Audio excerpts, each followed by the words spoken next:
Good morning to all of you, my dear student. Pay attention to what I will teach today.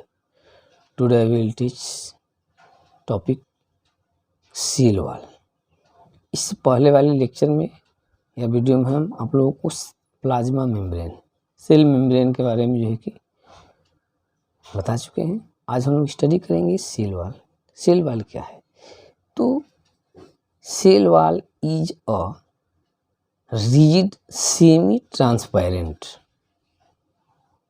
rigid means कठोर, semi transparent means पूरी तरह transparent नहीं होती है, semi होती है, half, non living, outer most protective covering, non living होती है और सबसे बाहर की प्रोटेक्ट करने वाली कवर होती है, which lies out of the plasma membrane of plant cell, जो कि प्लांट सेल के प्लाज्मा मेम्ब्रेन के बाहर, आउटसाइड मीन्स बाहर, प्लाज्मा मेम्ब्रेन के बाहर स्थित होती है।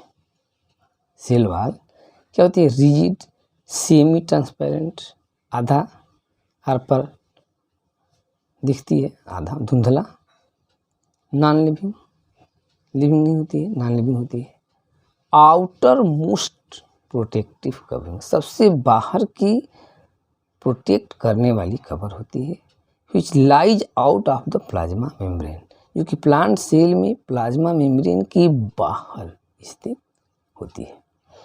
It is absent in animal cell, यह एनिमल सेल में प्रेजेंट नहीं होती है। सेल वॉल एनिमल सेल में प्रेजेंट नहीं होती है, ठीक है ना। It protect the internal organelles from any mechanical damage, जो सेल के अंदर दूसरे जो इंटरनल ऑर्गेनेल्स है उसको किसी तरह के मैकेनिकल डैमेज से क्या करती है? प्रोटेक्ट करती है। तो भाई 3 इंफॉर्मेशन हम गौर करते हैं। सेल वॉल क्या होती है? रिजिड, कठोर, सेमी ट्रांसपेरेंट, पूरी तरह से ट्रांसपेरेंट नहीं होती है, धुंधला होती है, पूरी तरह से आप नहीं दिखता है, थोड़ा थोड़ा दिखता है, non living, outer most protective covering, बाहर की प्रोटेक्ट करने वाली, सबसे बाहर की होती है जो कि प्रोटेक्ट करती है, ठीक है ना। और प्लाज्मा मेम्ब्रेन के बाहर स्थित होती है, केवल प्लांट सेल में ये प्रेजेंट होती है। It is absent in animal cell, animal cell में प्रेजेंट नहीं होती है। It protect the internal organelles from any mechanical damage, और यह सेल के अंदर जो भी इंटरनल ऑर्गेनेल्स है उसको किसी तरह के मैकेनिकल डैमेज से क्या करती है? अब इसके बारे में हो गया। अब स्ट्रक्चर हम देखते हैं क्या किस चीज़ से बनी होती है भाई। तो plant cell wall consist of gel like matrix. पहला तो इसमें एक जेल लाइक मैट्रिक्स होता है, माइंड बैठा लीजिए कि जो प्लांट सेल वाला है उसमें एक जेल लाइक मैट्रिक्स होता है, और क्या होता है? एंड फाइन फाइब्रस, और फाइन पतले पतले थ्रेड लाइक धागे की तरह स्ट्रक्चर होते हैं, जिसको हम माइक्रो फाइब्रिल्स बोलते हैं। व्हिच आर ग्लू, जो कि चिपके रहते हैं together by matrix mixture of polysaccharide, polysaccharide के मिक्सचर से ये आपके मैट्रिक्स और फाइन फाइबर्स क्या रहते हैं? ग्लू टुगेदर मीन्स चिपके रहते हैं, ग्लू टुगेदर मीन्स क्या होते हैं? चिपके रहते हैं। तो कौन कौन भाई? तो ये मैट्रिक्स जो कि जेल लाइक स्ट्रक्चर होता है, और फाइन फाइब्रस धागे, पतले पतले धागे, और किसके मिक्सचर में? तो पॉलीसेकेराइड के मिक्सचर में। ये 3 चीज़ें पॉलीसेकेराइड के मतलब कि ये आपका मैट्रिक्स, फाइबर्स, माइक्रोफाइब्रिल्स और पॉलीसेकेराइड का मिक्सचर में ये चिपके रहते हैं। सेल वॉल में क्या होता है? ये ग्लू होता है, मैट्रिक्स जेली लाइक होता है, और फाइबर्स पतले पतले धागे की तरह स्ट्रक्चर होती है, और मिक्सचर में किसके मिक्सचर में? तो पॉलीसेकेराइड के मिक्सचर में ये क्या रहते हैं? ग्लू टुगेदर चिपके रहते हैं। Each microfibrils consist of. अभी जो माइक्रोफाइबिल्स होता है, जो थ्रेड स्ट्रक्चर होता है, वो बना होता है, क्या क्या कंटेन करता है भाई? तो consist of thousand of molecules which are held together by pectin and hemicellulose। कह रहा है कि each microfibril consists of thousand of cellulose molecules. अब ये माइक्रोफाइबिल्स जो बना होता है उसमें बहुत सारे थाउजेंड नंबर में सेलुलोज, हेमीसेलुलोज और पेक्टिन्स मिल करके इस माइक्रोफाइबिल्स का फॉर्मेशन करते हैं। कौन कौन? सेलुलोज, पेक्टिन और हेमीसेलुलोज, ये तीन चीज़ें मिल करके माइक्रोफाइबिल्स का फॉर्मेशन करती है। थर्ड नंबर कह रहा है कि each microfibrils are mainly made up of cellulose where in most fungi is it made of pectin. कह रहा है कि जो माइक्रोफाइबिल्स होता है बना होता है मेनली किस चीज़ से? सेलुलोज से, हेमीसेलुलोज और ये आपके तो होते ही हैं, लेकिन मेनली किससे बना होता है ये? तो माइक्रोफाइबिल्स का मेनली जो फॉर्मेशन होता है वो सेलुलोज होता है। ठीक है ना। अब फंक्शन में हम ध्यान देते हैं, इसके मन फंक्शन क्या है भाई? तो it provides rigidity and definite shape to the cell. ये सेल को डेफिनिट शेप प्रोवाइड करता है। क्या प्रोवाइड करता है? तो it provides rigidity and definite shape to the cell. Cell को रिजिडिटी और डेफिनिट शेप प्रोवाइड करता है। Clear? It protect the cell from infection. ये सेल को इन्फेक्शन से भी बचाता है। करता है क्या? सेल को it protect the cell from infection and mechanical damage. Cell को इन्फेक्शन में किसी तरह का बैक्टीरियल, वायरल, फंगल इन्फेक्शन हो, उससे जो है कि सेल को क्या करता है? ये इन्फेक्शन से बचाता है। It prevent the cell from drying. और यह सेल को सूखने से भी बचाता है, ड्राइंग से भी क्या करता है? बचाता है। It regulates the osmotic pressure of the cell. ये सेल के ऑस्मोटिक प्रेशर को भी मेंटेन करता है। ठीक है।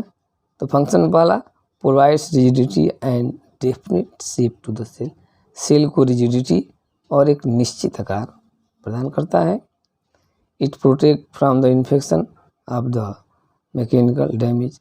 और इन्फेक्शन तथा मैकेनिकल डैमेज से भी इसको प्रोटेक्ट करता है। It prevent the cell from drying. और सेल को सूखने से भी ये बचाता है। क्या करता है? सेल सूखे नहीं, उससे भी सेल को ये क्या करता है? बचाता है। तो सेल को सूखने से बचाता है। It regulate the osmotic pressure of the cell. ये सेल के ऑस्मोटिक प्रेशर को भी क्या करता है? मेंटेन करता है। ठीक है ना। सेल के ऑस्मोटिक प्रेशर को भी ये मेंटेन करता है। अब नेक्स्ट कह रहा है कि इट इज फ्रीली परमिएबल। ये पूरी तरह से मतलब कि परमिएबल होता है, कोई भी मटेरियल से इन या आउट हो सकता है। Freely permeable. The cell wall contain narrow pores or pits. Cell wall में पतले पतले छोटे छोटे छिद्र होते हैं। Cell wall contain narrow pores or pits through which minute cytoplasmic bridge called plasmodesmata are able to pass। तो इसमें कह रहा है कि कंटेन नैरो पोर्स, छोटे छोटे पोर होते हैं, छिद्र होते हैं, आर पिट्स, जिसको हम पिट्स बोलते हैं, जिससे साइटोप्लाज्मिक ब्रिज, जिसको हम प्लाज्मोडेस्माटा कहते हैं, इससे क्या होते हैं? पास हो जाते हैं। ठीक है ना। इसमें एक नेक्स्ट टॉपिक है आपका, जिसको हम बोलते हैं प्लाज्मोलाइसिस। गौर करते हैं, कह रहा है कि व्हाट इज प्लाज्मोलाइसिस। प्लाज्मोलाइसिस क्या है, इस पर हम ध्यान देते हैं। ठीक है ना। क्या है, प्लाज्मोलाइसिस। What is plasmolysis? तो कह रहा है कि जब किसी भी हम सेल को, नॉर्मल सेल को, प्लांट सेल को, नॉर्मल प्लांट सेल को हम यदि किसी हाइपरटोनिक सोल्यूशन में, मतलब कि गाढ़े विलयन में रख देते हैं, इसमें गाढ़े विलयन में रखते हैं किसी भी जो है कि प्लांट सेल को, नॉर्मल प्लांट सेल को हम किसी गाढ़े विलयन में रख देते हैं, तो जो सेल के अंदर वाटर है वो निकल करके और उस विलयन में चला जाता है, तो सेल का साइटोप्लाज्म सिकुड़ जाता है, कंडेंस होकर के, गाढ़ा होकर क्या होता है, सिकुड़ जाता है और सेल वाल को छोड़ देता है। सेल वाल को क्या करता है, छोड़ देता है और सिकुड़ करके सॉलिड मास में ऐसे बदल जाता है। तो इसको बोलते हैं प्लाज्मोलाइसिस। क्या कहते हैं, प्लाज्मोलाइसिस। कब? जब किसी भी नॉर्मल सेल को एक गाढ़े हाइपरटोनिक सोल्यूशन में रख देते हैं, तो इसमें का जो वाटर है निकल करके सोल्यूशन में चला जाता है और इसका जो है कि जो प्लाज्मा मेम्ब्रेन है साइटोप्लाज्म के साथ सेल वाल को छोड़ देगी, जैसे छोड़ दिए यहाँ, और श्रिंक हो जाती है, सिकुड़ जाती है और सिकुड़ने के बाद एक सॉलिड मास में ऐसे कन्वर्ट हो जाती है। ठीक है ना, ऐसे, तो ऐसे सॉलिड मास में कन्वर्ट हो जाती है, तो इस प्रोसेस को बोलते हैं plasmolysis.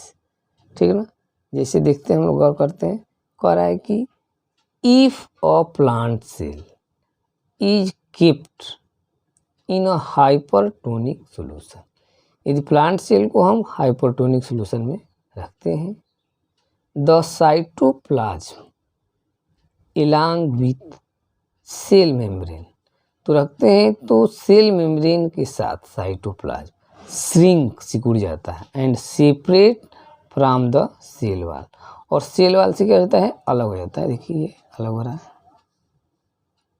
Shrink and separate from the cell wall due to flow of water. क्यों? इसमें से वाटर फ्लो करता है out of the cell, cell से बाहर वाटर निकल जाता है। The shrinking of protoplasm, protoplasm का सिकुड़ना, from the cell wall, cell wall से, इज नोन एज प्लाज्मोलाइसिस। इस प्रोसेस को हम प्लाज्मोलाइसिस कहते हैं। ठीक है ना, shrinking of protoplasm from the cell wall in known as plasmolysis. तो इस प्रोटोप्लाज्म को सेल वाल से श्रिंक होकर के सिकुड़ जाना क्या कहलाता है, प्लाज्मोलाइसिस कहलाता है। कह रहा है कि if a plant cell is kept in a hypertonic solution, मतलब गाढ़े विलयन में,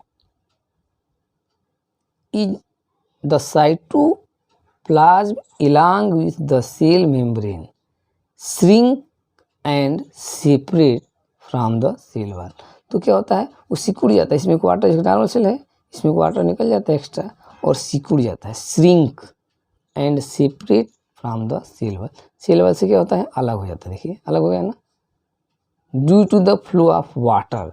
क्यों सिकुड़ता है भाई, ड्यू टू द, इसमें के जो वाटर है वो बाहर निकल जाता है और ये सूख जाता है, सिकुड़ जाता है, water of the cell, the shrinking of cytoplasm, protoplasm, protoplasm का सिकुड़ना,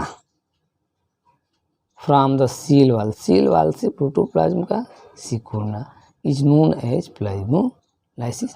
इसको हम प्लाज्मोलाइसिस बोलते हैं। जैसे देखिए डायग्राम में, ये नॉर्मल सेल है, कोई प्रॉब्लम नहीं, डाल दिया है प्रोटोनिक सोल्यूशन में, तो धीरे धीरे इसमें को वाटर क्या होगा, बाहर निकल जाएगा और शेष जो रहता है इसमें साइटोप्लाज्म वो गाढ़ा हो जाता है और सिकुड़ जाता है। प्लाज्मा मेम्ब्रेन क्या करती है, छोड़ देती है सेल वाल को और सिकुड़ करके सॉलिड मास में जो है कन्वर्ट हो जाती है। इसको बोलते हैं हम प्लाज्मोलाइसिस, प्रोसेस को प्लाज्मोलाइसिस कहते हैं। तो ये प्रोसेस हो गया प्लाज्मोलाइसिस, और इसका नॉर्मल सेल रख दिया है प्रोटोनिक सोल्यूशन में, वाटर इसमें क्या हो गया, निकल जाएगा वाटर, जो रेस्ट बचता है वो गाढ़ा हो जाता है, कंडेंस, और सिकुड़ जाता है, ऐसे सिकुड़ कर सॉलिड मास में कन्वर्ट हो जाता है। तो this process is known as plasmolysis.